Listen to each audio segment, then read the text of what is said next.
আগামী ৬ অক্টোবর অনুষ্ঠিত হতে যাচ্ছে বাংলাদেশ ক্রিকেট বোর্ড বিসিবি নির্বাচন। তবে নির্বাচনের আগে ইতোমধ্যে বিভিন্ন নাটকীয়তা দেখা দিয়েছে। চূড়ান্ত ভোটার তালিকা প্রকাশ করা হয়েছে। এর আগে শেষ 2 দিন ধরে বর্তমানে ক্রিকেটাররা সামাজিক যোগাযোগ মাধ্যমে নির্বাচন সুষ্ঠু ও নিরপেক্ষ হওয়া নিয়ে উদ্বেগ প্রকাশ করেছেন।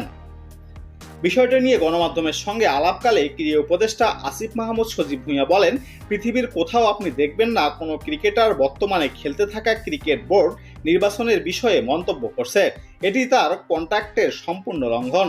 ক্রিকেটারদের দিয়ে দালালি করানো আমরা ভক্ত হিসাবে 2-5 বছর আগে দেখেছি, এখনো হচ্ছে। এটি খুবই দুঃখজনক। আর যারা এটি করাচ্ছে তাদের সেম ফিল করা উচিত। নির্বাচন ঘিরে ক্রিকেটারদের অবস্থানও স্পষ্ট।